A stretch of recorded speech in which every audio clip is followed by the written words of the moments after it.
At 5:40 in the evening on July 1, 1944, Field Marshal Gerd von Rundstedt picked up the telephone in his headquarters at Sangeroni, a grand chateau just west of Paris that had once belonged to French royalty.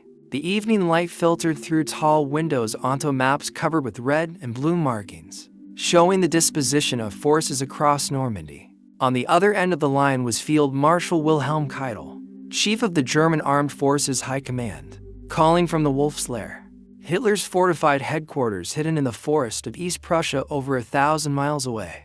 Keitel wanted to know what the situation was in Normandy. His voice carried the nervous tension of a man who would have to relay whatever answer he received to a leader, increasingly detached from military reality. 25 days had passed since the Allied landings on June 6th. The Americans had just captured Cherbourg, the deep water port that would soon allow them to pour supplies into France at an industrial pace. The British were grinding toward Karna, the key city that controlled the road network into the French interior. German casualties were staggering: killed, wounded, missing, captured. The equivalent of multiple divisions had simply ceased to exist. Replacements were not coming. The Luftwaffe could not contest the skies. The front was crumbling inch by inch, day by day. Keitel asked the question that Hitler had been demanding and answered it for weeks. What should we do? Von paused. The line crackled with static. He was 68 years old, the senior field marshal in the German army, a professional soldier who had served the German state for over 50 years. Under 3 different governments, he had commanded the conquest of Poland in 35 days. He had led army groups south through Ukraine in 1941, covering 400 meters in 3 months. He had overseen the defense of Western Europe since 1942. He had studied war his entire adult life. He knew exactly what needed to be done. "End the war, you idiots," he said. "What else can you do?" The line went silent. Keitel said nothing. There was nothing to say. Von Rundstedt had spoken the truth that everyone in the German High Command knew, but no one dared articulate. The war was lost. Continuing to fight would only determine how completely Germany would be destroyed before the inevitable surrender. Within days, Von was relieved of command. Hitler replaced him with Field Marshal Gerd von Rundstedt, a capable officer who would prove no more able to reverse the situation than von Rundstedt had been. The war would continue for another 10 months. Millions more would die. German cities would be reduced to rubble. The Red Army would fight its way to Berlin, exacting a terrible revenge for the horrors Germany had inflicted on the Soviet Union. And the man who had seen the truth, spoken it plainly, and been removed for his honesty would watch from retirement as everything he predicted came to pass exactly as he had foreseen. What happened in those 25 days between D-Day and that phone call reveals something profound about how military organizations fail when honesty becomes punishable. It shows what happens when the men at the top refuse to listen to the men who can actually see the battlefield. And it demonstrates a truth that applies far beyond warfare. The people closest to a problem often understand it best, but the people farthest from it often have the most power to ignore them, and the most incentive to do so. To understand why von Rundstedt said what he said, and why it cost him his command, you have to understand what he had been watching since the spring of 1944, and what kind of man he was. Gerd von Rundstedt was born on December 12, 1875 in Asches, Lebanon, a small town in Prussian Saxony. His family had produced officers for the Prussian and German states for generations. Military service was not a career choice for the von Rundstedts. It was a family tradition, an obligation of class, an identity. His father had served as a lieutenant in the Hesse and later rose to the rank of general. His grandfather had fought against Napoleon. The expectation that young Gerd would become an officer was as natural as the expectation that he would learn to read. He entered the German army as a cadet in March 1892 at age 16. By 1914, when the Great War began, he was a captain serving on the staff of an army corps. He spent the war in staff positions, learning the art of moving large formations, coordinating artillery and infantry, managing the logistics that determined whether armies advanced or starved. He never achieved fame as a frontline commander, but he developed a reputation for methodical competence, clear thinking, and an ability to remain calm when situations deteriorated. After Germany's defeat in 1918, von Rundstedt stayed in the small professional army that the Versailles Treaty permitted Germany to maintain. he rose steadily through the ranks. By 1932, he commanded a cavalry division. By 1936, he was one of the most senior generals in the German military. When Hitler came to power in 1933, von Rundstedt was already an established figure, a representative of the old Prussian military aristocracy that predated the Nazi movement by centuries. Rundstedt was not a Nazi. He never joined the party. He never expressed enthusiasm for National Socialist ideology. He viewed Hitler with a mixture of professional distance and aristocratic contempt. Among fellow officers, he called Hitler the Bohemian Corporal, a reference to Hitler's modest rank in the Great War and his Austrian origins. Von Rundstedt considered himself a soldier of Germany, not a soldier of any political movement. His loyalty was to the state, to the army, to the traditions of Prussian military service. Politicians came and went, the army endured.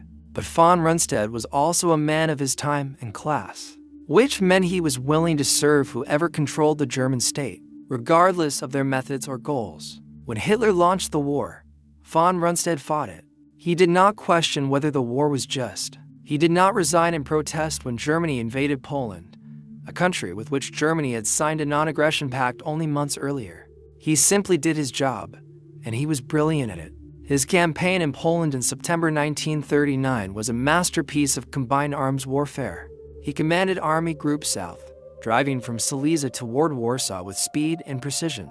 His forces covered 200 meters in 2 weeks, encircling Polish armies and preventing them from establishing coherent defensive lines. The campaign was over in 35 days. Poland ceased to exist as an independent nation. In May 1940, von Rundstedt led Army Group A in the invasion of France. His forces made the crucial thrust through the Ardennes, the forested highlands of Belgium and Luxembourg that French planners had dismissed as impossible to tanks. 7 panzer divisions drove through the narrow roads and emerged behind the main French defensive positions. Within 6 weeks, France had surrendered. It was the greatest German military victory since the Wars of Unification in the 19th century. In June 1941, von Rundstedt commanded Army Group South in the invasion of the Soviet Union. His forces drove through Ukraine, covering for 100 meters in 3 months, capturing Kiev in one of the largest encirclements in military history. Over 500,000 Soviet soldiers were killed or captured in the Kiev pocket alone. Von Rundstedt's reputation as one of Germany's finest commanders was secure. But von Rundstedt also saw something that the ideologues in Berlin refused to see. The Soviet Union was not collapsing. The Red Army, despite catastrophic losses, was not surrendering. New divisions appeared to replace those destroyed. Soviet industry evacuated beyond the Ural Mountains continued to produce tanks and aircraft. The winter of 1941 brought the German advance to a halt outside Moscow. The quick victory Hitler had promised was not coming. In December 1941, von Rundstedt ordered a withdrawal from Rostov, a city in southern Russia that his forces could no longer hold. Hitler was furious. He had forbidden any retreats. Von Rundstedt offered his resignation, and Hitler accepted it. For the first time, the field marshal learned what happened to commanders who told Hitler things he did not want to. But Germany needed von Rundstedt. In March 1942, Hitler recalled him and appointed him commander-in-chief West. His job was to prepare the defense of the Atlantic coast from Norway to Spain, nearly 3,000 miles of coastline. The Allies would eventually invade. Everyone knew it. The question was where and when and whether Germany could defeat the invasion when it came. Von Rundstedt commanded dozens of divisions on paper. In reality, many were understrength, undertrained, or filled with soldiers who had no business being on a front line. Some divisions consisted primarily of older men, conscripted in their 40s after younger men had been killed or captured in the East. Other divisions contained a strap-in, soldiers from the conquered territories of the Soviet Union who had volunteered or been coerced into German service. Their reliability was questionable. Their equipment was often obsolete. The Luftwaffe had lost air superiority over Western Europe. Allied bombers struck German industry day and night, and the fighter forces that tried to stop them were being ground down in a battle of attrition. They could not win. The Marine had lost the Battle of the Atlantic. U-boats still sailed, but they were being sunk faster than they could be built, and the convoy routes bringing American men and material to Britain were flowing freely. Von Rundstedt was being asked to hold a continent with an army that was already bleeding to death in the east against enemies who controlled the sea and the sky with no prospect of reinforcement and no margin for error. He understood the mathematics of the situation. He understood that Germany's strategic position was deteriorating every month. But he was a soldier, and soldiers do their duty. He would prepare the best defense he could and hope that circumstances might change. The fundamental problem was resources. Germany did not have enough men, enough tanks, enough aircraft, or enough fuel to defend everywhere at once. The Atlantic coast stretched for thousands of miles. The Allies could land almost anywhere. Decisions had to be made. Priorities had to be set. Forces had to be concentrated at the most likely invasion sites while accepting risk elsewhere. And this is where the conflict began. Von Rundstedt wanted to hold his panzer divisions in reserve, positioned well back from the coast, perhaps 100 miles inland. His reasoning was classical military doctrine. You cannot be strong everywhere. So you wait until the enemy commits himself, then mass your strength at the decisive point and counterattack. The panzer reserves would be the hammer that would smash the Allied beachhead once its location was confirmed. Trying to spread armor along the entire coast would make it too weak everywhere, to be decisive anywhere. But Field Marshal Erwin Rommel, who had been appointed to command Army Group B under cover in November 1943, disagreed completely. Rommel had fought the British and Americans in North Africa. He knew what Allied air power could do. He had watched his supply convoys burn on the desert roads to Brook. He had seen his tanks destroyed by fighter bombers before they could reach the battlefield. He had experienced the devastating effects of naval gunfire on coastal positions. RML believed that once the Allies established themselves ashore, German armor would never reach the coast. Allied fighter bombers would destroy the panzers on the roads. Allied naval guns would shatter any counterattack that approached the beaches. The only chance, RML argued, was to defeat the invasion in the first hours on the beaches before the Allies could consolidate their position. Every tank, every gun, every soldier had to be as close to the water as possible. The invasion had to be stopped at the waterline, or it would not be stopped at all. RML famously told his staff that the first 24 hours would be decisive for the Allies, as well as Germany. It would be the longest day. Both men had valid points. Von Rundstedt's classical approach had worked throughout military history. RML's assessment of Allied air and naval power was accurate. A compromise might have worked better than either approach alone, but Hitler characteristically chose the worst possible option. He compromised by keeping direct control of key panzer divisions himself. The Panzerlehr Division and the 12th SS Panzer Division could not move without Hitler's personal authorization. This decision removed strategic flexibility from the commanders on the ground. It meant that when the invasion came, the men who could see what was happening would have to ask permission from a man 1,000 miles away who could not see anything at all. It meant delays. It meant confusion. It meant that the critical hours after the landing would be wasted waiting for authorization that might or might not come. June 6, 1944, D-Day 0. The Allies landed on 5 beaches across a 50-mile stretch of the Normandy coast. At Utah Beach, the American 4th Infantry Division came ashore with relatively light casualties. At Omaha Beach, the American 1st and 29th Infantry Divisions ran into the German 352nd Infantry Division and suffered terribly with over 1,000 killed and wounded in the first hours. At Gold, Juno, and Sword Beaches, British and Canadian forces established themselves against determined but ultimately insufficient resistance. 156,000 men came ashore on the first day. 11,000 aircraft supported them, maintaining complete control of the skies over the invasion area. Nearly 7,000 ships delivered them, the largest naval armada ever assembled. Over 23,000 airborne troops, including 13,000 American paratroopers, had jumped or landed by glider behind the German lines during the night, seizing key bridges and road junctions, creating chaos in the German rear areas. It was the largest amphibious invasion in human history. Von Rundstedt learned of the landings around 6:30 in the morning when reports began filtering in from the coastal defense units. Paratroopers had been landing for hours. Naval bombardment had begun before dawn. The scope of the attack was immediately clear. This was not a raid. This was the invasion. Von Rundstedt immediately requested the release of the panzer reserves. The 12th SS Panzer Division and Panzer Division were positioned to counterattack. If given permission to move, every hour of delay allowed the Allies to strengthen their beachheads. Every hour mattered. The request went to Hitler's headquarters at the Berghof in Bavaria, where he had been staying since late spring. He had stayed up until 2 or 3 in the morning watching newsreels with Goebbels and Eva Braun. His personal physician had given him a sleeping pill to treat his chronic insomnia. His staff, terrified of his rages, refused to wake him. The Führer had left explicit orders not to be disturbed. Even Albert Schar, the armaments minister, who arrived at the Berghof around 10 o'clock in the morning, found Hitler still asleep. The Panzer sat motionless, their engines cold, their crews waiting for orders that did not come. Hours passed. The Allies consolidated their positions. More men and more equipment came ashore. The beach heads linked up.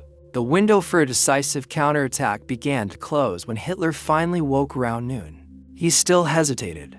He was convinced that Normandy was a diversion, that the real invasion would come at Paradala, the narrowest point of the English Channel, only 21 miles from the British coast.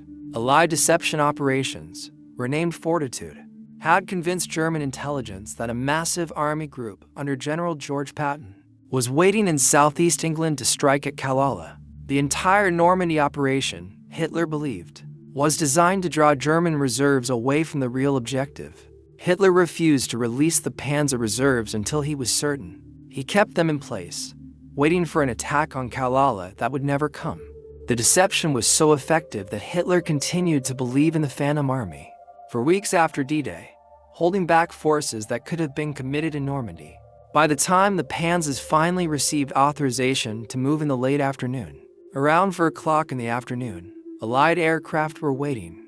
Columns of tanks and trucks moving on French roads by daylight were easy targets. Fighter bombers struck again and again, destroying vehicles, blocking roads, creating chaos. What should have been a rapid deployment became a grinding ordeal. The 21st Panzer Division, the only armored unit close enough to counterattack on D-Day, launched a disjointed attack that evening. One battle group actually reached the coast between the British beaches, but it was too weak to exploit the penetration.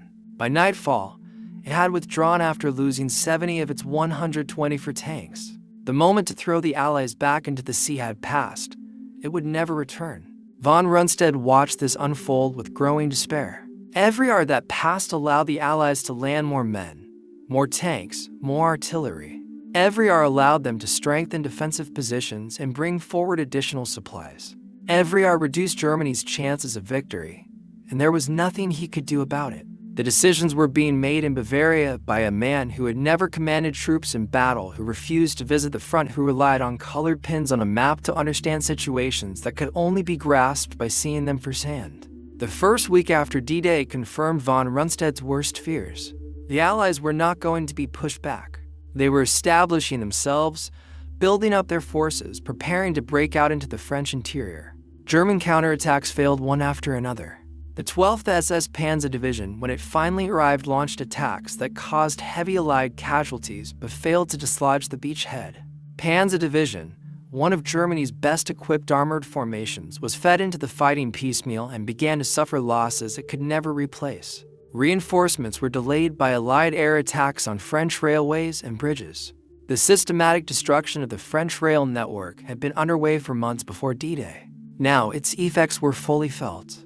Divisions that should have reached Normandy in days took weeks. The French resistance added to the chaos, cutting telephone lines, ambushing convoys, providing intelligence to Allied forces. The front was stabilizing, but it was stabilizing in favor of the enemy. On June 17th, 11 days after the landing, von Rundstedt and Rommel met with Hitler at Marival, a command bunker complex near Swissens known as Wolflechte that had been built in 1940 for the planned invasion of Britain. It was the only time Hitler would ever use this facility. It was also the first time Hitler had been to France since the armistice in 1940. He had refused to visit the front despite repeated requests from his commanders. Now he came, but only to a bunker far behind the lines, protected by layers of security. He had flown from Berchtesgaden to Metz the previous day, then traveled by motorcade overnight. Hitler arrived looking pale and exhausted, his hands trembling visibly. He walked with a stoop, His famous energy had given way to a nervous agitation that alarmed the officers who saw him. Later, it would be understood that he was suffering from Parkinson's disease, though at the time the symptoms were attributed to stress and overwork. RML spoke first. He described the situation with brutal honesty. The front was barely holding. Hitler erupted. He accused Rommel of defeatism, of lacking faith, of failing to understand the situation. He insisted that new weapons would turn the tide. The V-1 flying bombs had just begun hitting London. V-2 rockets would follow. Jets would sweep the Allied bombers from the sky. Wonder weapons would change everything. Hitler demanded that the troops fight for every inch of ground. No retreats, no withdrawals. Every position would be held to the last man. Will would overcome material disadvantage. Belief would conquer arithmetic. He ordered Cherbourg held at all cost. The conference ended abruptly when a stray V-1 rocket fell nearby, sending everyone scrambling for cover. Von Rundstedt said little during the conference. He had learned that arguing with Hitler was pointless. The Führer did not respond to reasoned analysis. He responded to his own intuitions, his own beliefs, his own conviction that he understood were better than the professionals, who had studied it their entire lives. Von Rundstedt later assessed that the discussion had no success. The man who had once made bold, decisive gambles based on accurate assessments of enemy weakness was now clinging to fantasies about miracle weapons and unshakable determination. The meeting ended without resolution. No strategic change was authorized. The orders remained the same: hold everywhere, counterattack when possible, wait for the wonder weapons, have faith. Von and Rommel returned to France knowing they had failed to change anything. They had presented the facts. They had explained the situation. They had been ignored.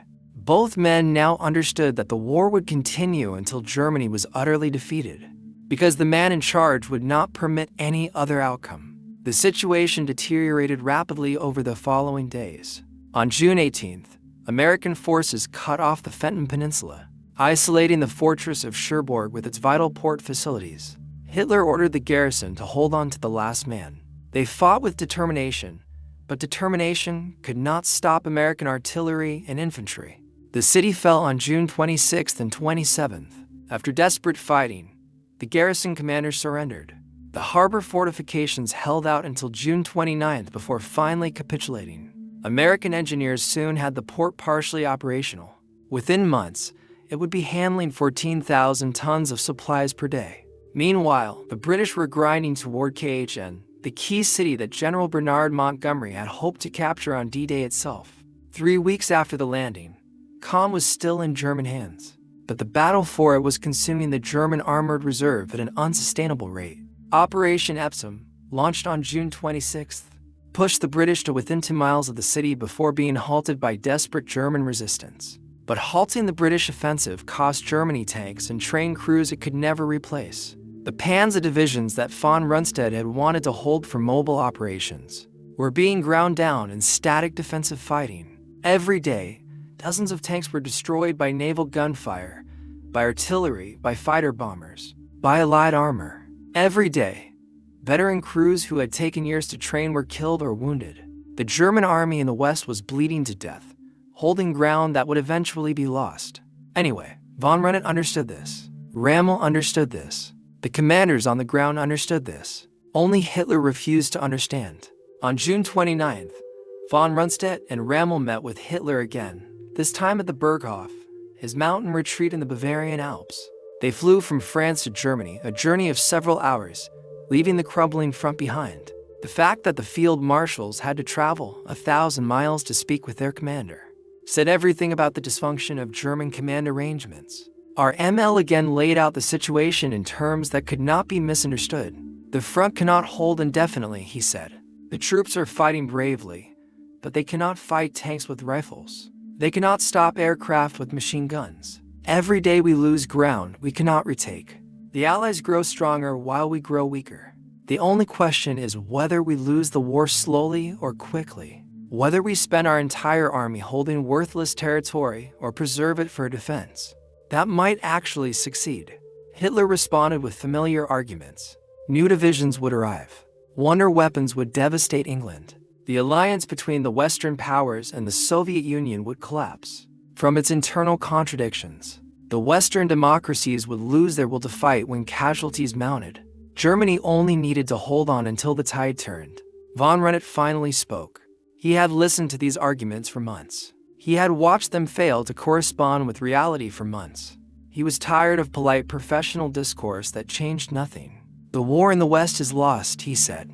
Not losing, but lost.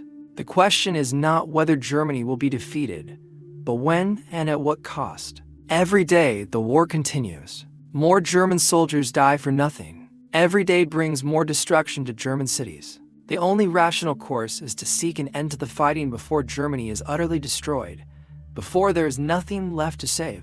Hitler stared at him. The room fell silent. Other officers looked at the floor, unwilling to be associated with such dangerous cancer. Then Hitler began to speak, his voice rising in fury. He accused von Rundstedt of cowardice, of defeatism, of betraying the German people and the soldiers fighting at the front. He insisted that victory was still possible if only the generals would believe in it, if only they would fight with the determination he demanded. The meeting ended without resolution. Nothing had changed. Nothing would change. Von Rundstedt and Rommel flew back to France knowing that they had spoken the truth and been rejected for speaking it. 2 days later, on July 1st, 1944, came the telephone call from Keitel. The immediate trigger was the collapse of defensive positions around Cherbourg and the deteriorating situation on the Cotentin Peninsula. That afternoon, the German High Command had countermanded von Rundstedt's orders, allowing armored units to withdraw from Allied naval gunfire near Caen. Keitel, speaking for Hitler, wanted to know what should be done to stabilize the front. Von Rundstedt had no patience left for the charade. He had been warning for weeks. He had been ignored for weeks. He had watched good soldiers die for weeks in a cause that was already lost. When Keitel asked what should be done, von Rundstedt answered with the only honest response left. End the war, you idiots. What else can you do? The words were not diplomatic. They were not couched in the careful language that generals used when addressing political leadership. They were not softened with qualifications or hedged with alternative interpretations. They were blunt, direct, and devastating, and they ended von Rundstedt's command. Hitler's response came swiftly. The next day, July 2nd, Hitler issued the dismissal order. Field Marshal Gunavong was summoned to take over as Commander-in-Chief West. Von Rundstedt was told to go home and await further orders. The official announcement attributed his departure to age and ill health. There was no court-martial, no public disgrace, no dramatic confrontation. Hitler still needed the appearance of support from the old Prussian military aristocracy, still needed the prestige that officers like von Rundstedt brought to the regime. But von Rundstedt's active career appeared to be over. He had spoken the truth, and truth was not tolerated. What followed proved every word Monet had spoken to be accurate. Vonnegut arrived confident that he could succeed where Pirou had failed. He had commanded successfully on the Eastern Front. He believed the situation in the West could be stabilized if it was handled properly. Within days, he understood the reality. The situation was exactly as bad as Kronstedt had described, perhaps worse. The Allies were not going to be stopped. On July 20th, 1944, less than 3 weeks after von Rundstedt's dismissal, a group of German military officers attempted to assassinate Hitler. Colonel Klaus von Stauffenberg planted a bomb in a briefcase and placed it under a conference table at the Wolfes lair during a briefing with Hitler. The bomb exploded at 12:42 in the afternoon, killing 4 people and wounding many others. But Hitler survived. A heavy oak table had shielded him from the worst of the blast. He emerged with burst eardrums, burns, and wounds from wooden splinters, but very much alive. The conspiracy collapsed within hours. The conspirators had assumed Hitler was dead and began implementing their plan to seize power, codenamed Operation Valkyria. When news came that Hitler had survived, the coup fell apart. The conspirators were arrested, tortured, and executed. Stoltenberg was shot by firing squad in the courtyard of the Bendler block shortly after midnight, shouting, "Long live sacred Germany." With his last breath, others were hanged with piano wire from meat hooks, their deaths filmed for Hitler's viewing. Thousands more were arrested in the purge that followed as the Gestapo rounded up anyone connected, however tenuously, to the resistance. Nearly 5,000 people would eventually be executed in connection with the plot. RML was implicated in the conspiracy. He had known about the plot and had not reported it. Some evidence suggested he had been more actively involved, though he denied this under interrogation. The evidence against him was strong enough that Hitler could not ignore it. But RML was too popular to put on trial. His victories in North Africa had made him a national hero. A public trial would reveal that Germany's most famous general had turned against the regime. Rommel was offered a choice. He could face the People's Court, where conviction and execution were certain, and where his family would face persecution afterward, or he could take poison and die as a hero. With his family protected and his reputation preserved, the state would announce that he had died of his wounds from an earlier strafing attack. He would receive a state funeral with full military honors. On October 14, 1944, two generals, Wilhelm Burgdorf and Ernst Missel, arrived at RML's home in Hurlingham with the poison. RML had been recovering from wounds suffered when his staff car was strafed by a light aircraft in July. He told his wife Lucy and his son Manfred what was about to happen. He said goodbye to them, walked to the waiting car, and swallowed the cyanide capsule. He was 52 years old. The man who had understood the situation in Normandy better than almost anyone, who had urged Hitler to seek peace while there was still something to negotiate, was dead because he had been right. The state funeral that followed presented him as a hero who had died of his wounds. Vonnegut fared no better. In early August, the American breakout at St. Lo shattered the German front. Operation Cobra punched through German lines and poured into the French interior. Von Lüge ordered a counterattack at Mortain that Hitler had demanded, even though von Lüge knew it was hopeless. The counterattack failed. The German forces were nearly encircled at Fäulnitz as American and British forces closed a trap around them. Over 50,000 German soldiers were killed or captured in the Falaise pocket. The German 7th Army ceased to exist as an effective fighting force. When Hitler suspected Vonnegut of attempting to negotiate with the Allies, he was recalled to Berlin.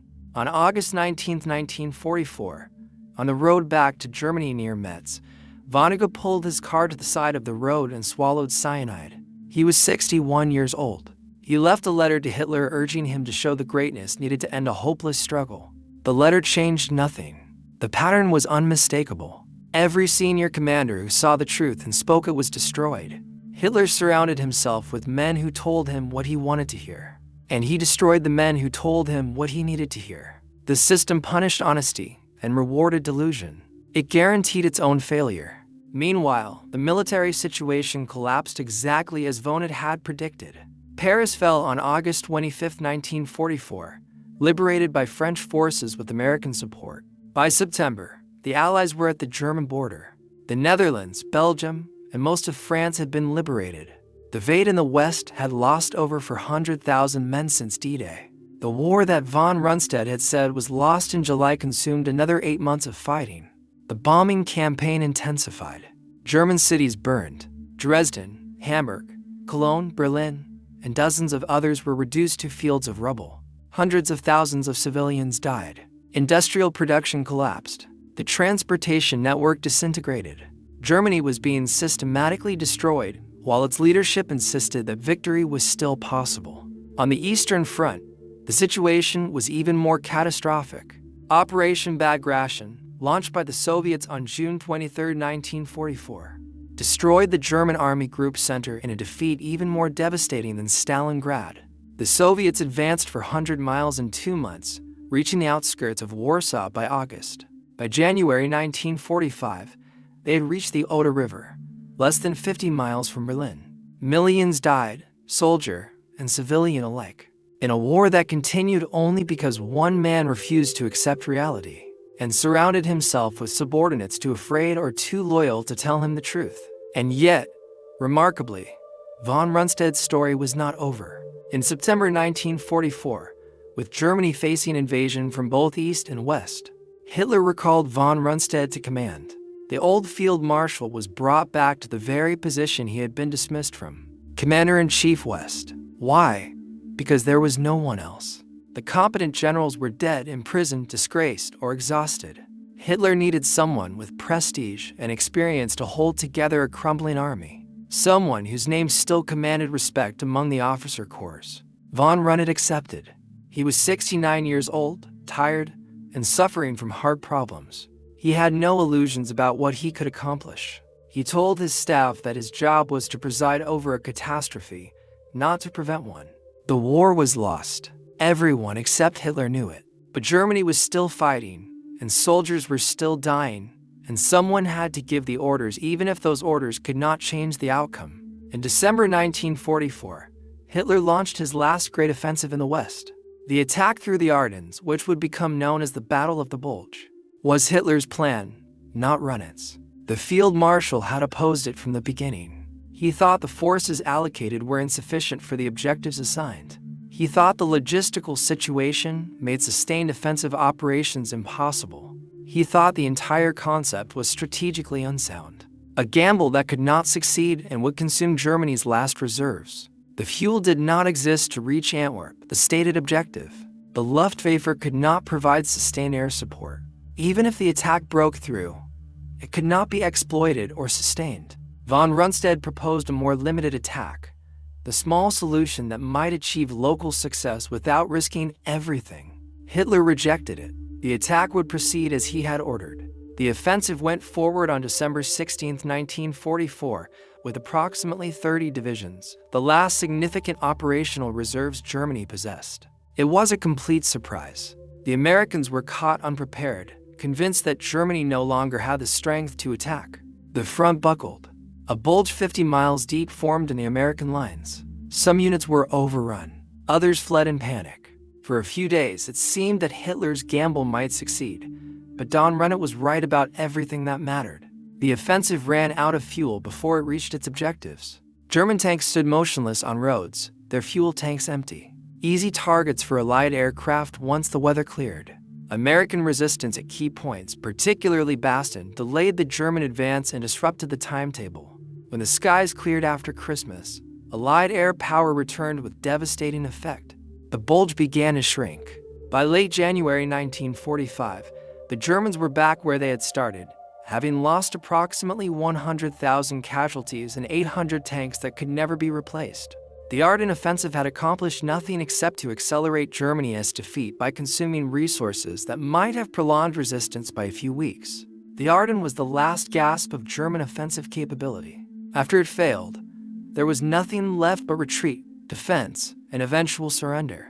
Von Rundstedt knew this. Every officer with any understanding of military reality knew this. But the war continued anyway because one man would not permit it to end. In March 1945, Von Rundstedt was dismissed for the final time. American forces had captured the Unterfleur Bridge at Remedin on March 7th, crossing the Rhine River intact. It was the first time an enemy army had crossed the Rhine since Napoleon.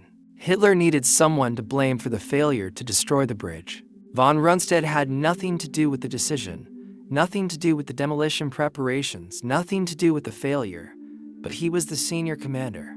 He was relieved and replaced by Field Marshal Albert Kessler. Von Rundstedt went home to his family. He was 69 years old, exhausted and seriously ill. He had served Germany for over half a century. He had commanded armies in 3 wars. He had won great victories and overseen terrible defeats. And in the end, he had been proved right about everything that mattered and punished for being right. Germany surrendered unconditionally on May 8, 1945. Hitler was dead, having shot himself in his Berlin bunker on April 30th. The Soviet forces closed in. The 1,000-year Reich had lasted 12 years and for months.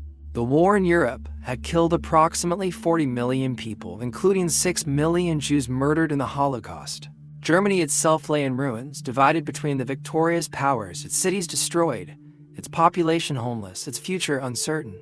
Von Rundstedt was captured by American forces of the 36th Infantry Division on May 1, 1945 at a hospital in Bad Rules, where he was being treated for a serious leg ailment and heart problems. He was held as a prisoner of war and treated with courtesy due his rank and age.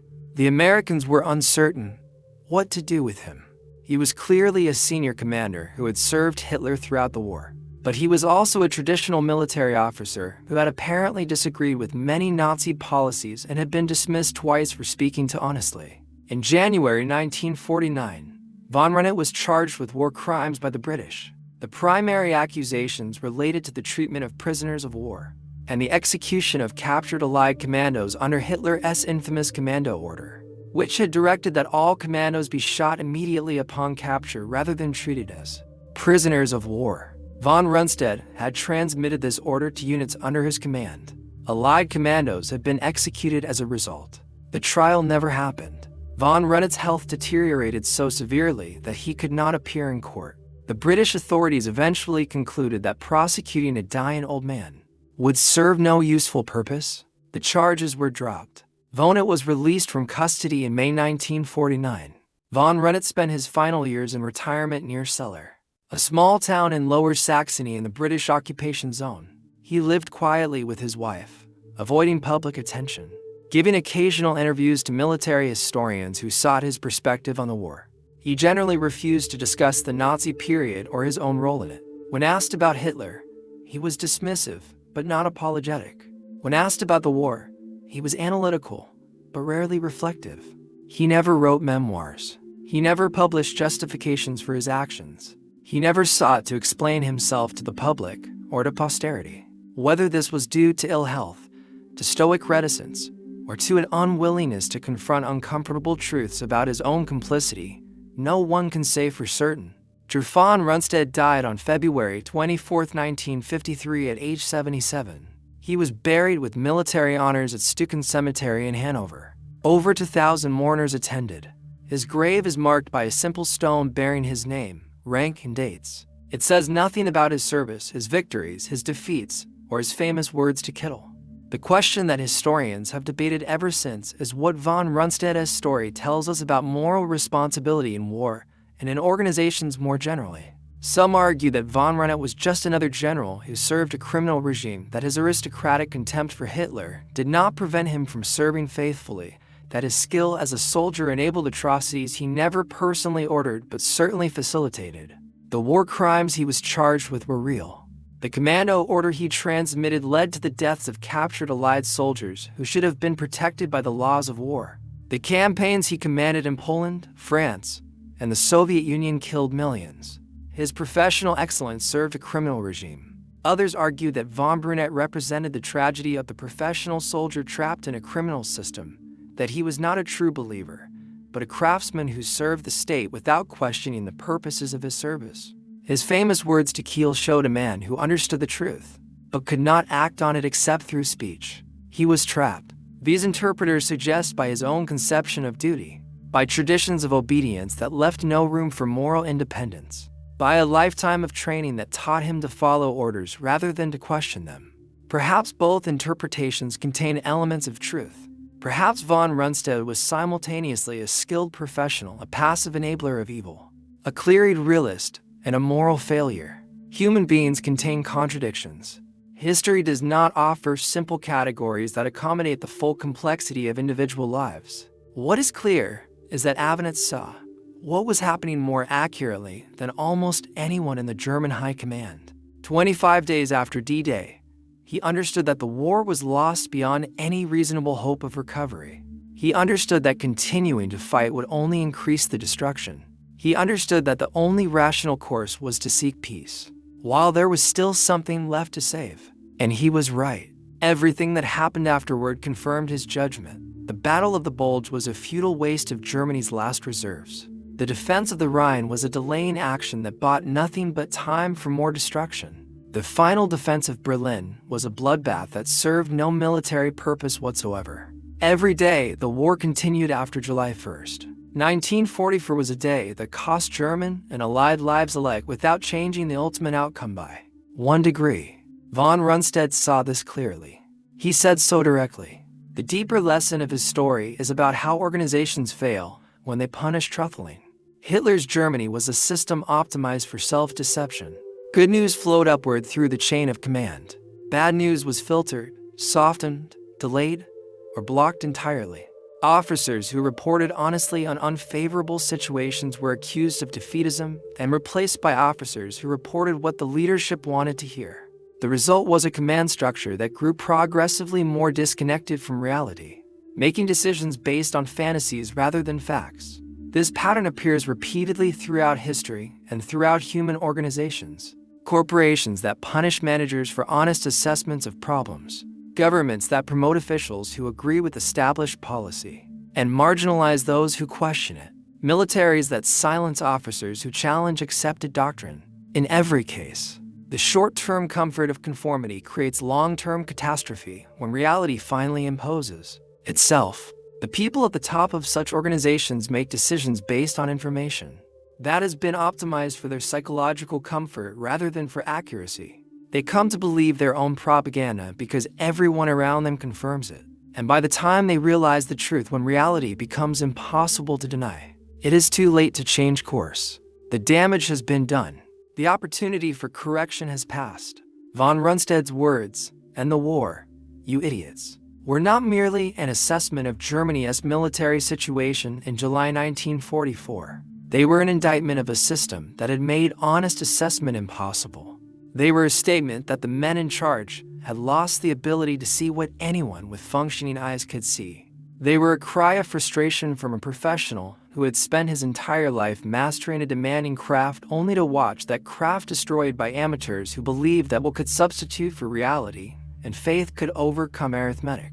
The fools did not end the war. They continued fighting for 10 more months. They presided over the destruction of their own country. They sent hundreds of thousands of young men to die in battles that could not be won, for objectives that could not be achieved.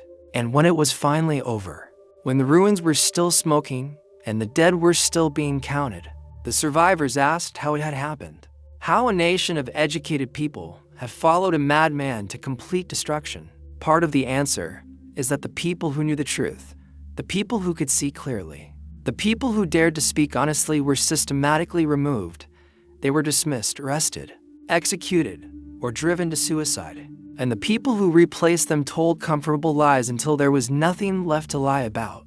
Until the enemy was in the streets and the Reich Chancellery was burning. Von Rundstedt saw the end coming 25 days after D-Day. He said so plainly. He was removed for his honesty, and Germany burned for another 10 months because no one in power could bear to hear what he had to say.